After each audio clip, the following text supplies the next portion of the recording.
Hello बच्चों, चलिए प्रश्न को समझते हैं। पूर्ण आंतरिक परावर्तन की व्याख्या कीजिए तथा क्रांतिक कोण के महत्व को रेखांकित कीजिए।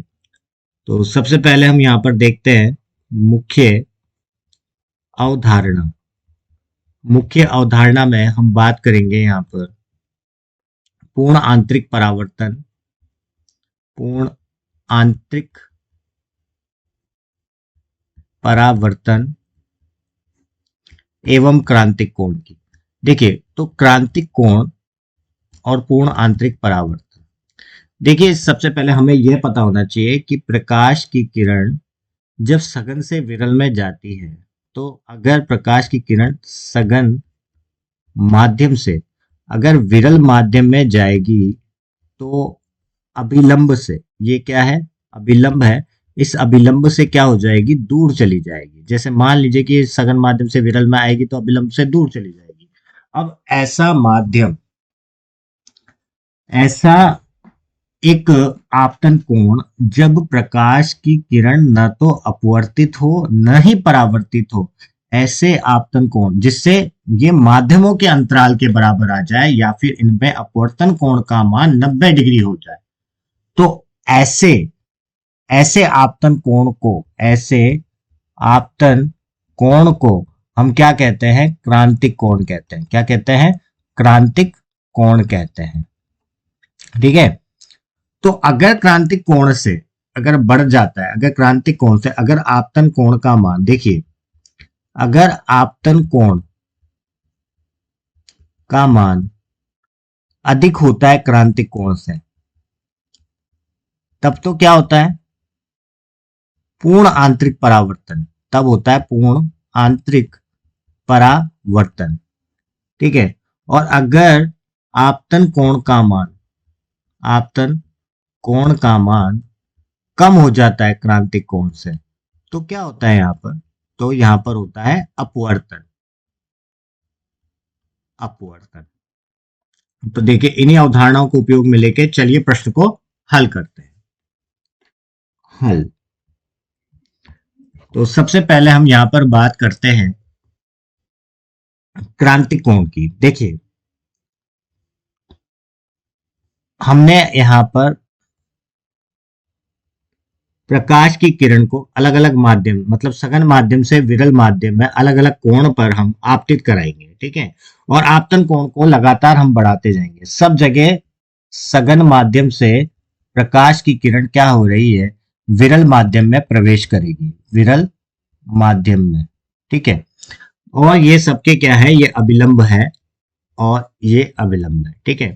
अब हमने क्या करा है, यहाँ पर हमें पता है कि जब प्रकाश की किरण सघन माध्यम से विरल माध्यम में जाती है, तो वो अपने पथ से थोड़ा सा अभिलंब से दूर हट जाती है। तो ये हो गया यहाँ पर अपवर्तन कोण। ठीक है। अब यहाँ पर जैसे जैसे जैसे मान लीजिए कि मैंने यहाँ पर अपवर्तन कोण, ये आपतित कोण का मान इतना बढ़ा दिया कि प्रकाश की किरण न तो अपवर्तित हो रही है न ही परावर्तित हो रही है, बल्कि माध्यमों के अंतराल के समांतर आ गई, तो ऐसे आपतन कोण को हम क्या कहेंगे, क्रांतिक कोण कहेंगे। और इसमें अपवर्तन कोण का मान कितना होता है, 90 डिग्री होता है। अब अगर मैंने यहाँ पर कोण को और बढ़ा दिया, जैसे मान लीजिए कि यहाँ पर मैंने कोण को क्या कर दिया है, और बढ़ा दिया, मतलब यहाँ पर जो आपतन कोण है उसका मान क्रांतिक कोण से भी ज्यादा है।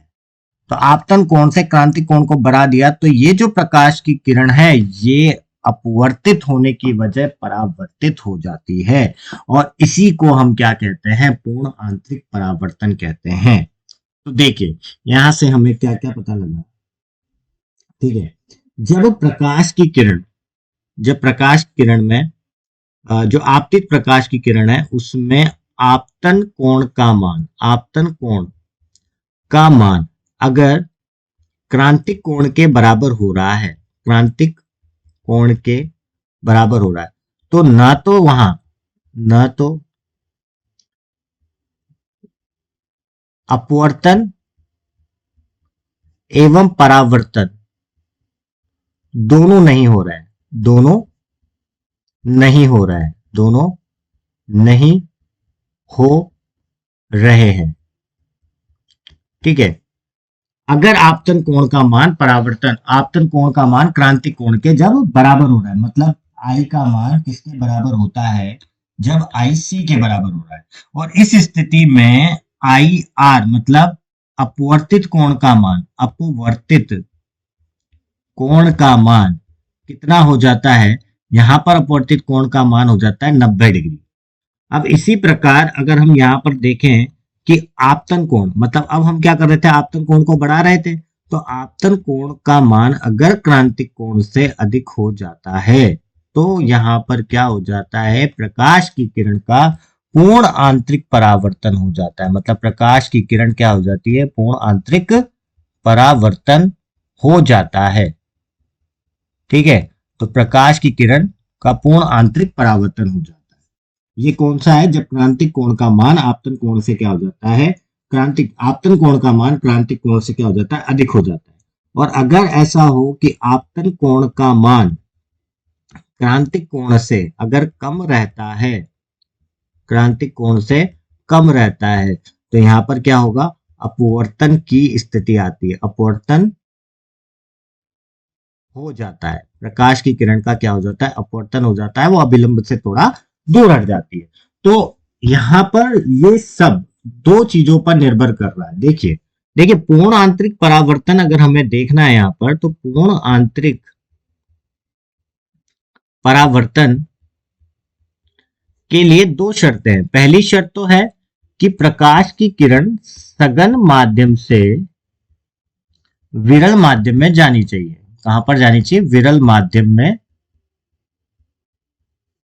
गमन करनी चाहिए, गमन होनी चाहिए।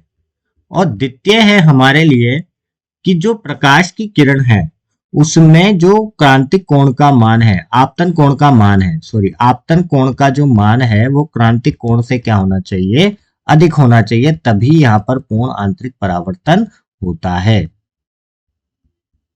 ठीक है, तो यही हमें क्या करना था, यही हमें बताना था। तो मैं आशा करता हूं ये हमने सिद्ध कर लिया है, तो मैं आशा करता हूं आपको समझ आया होगा। धन्यवाद।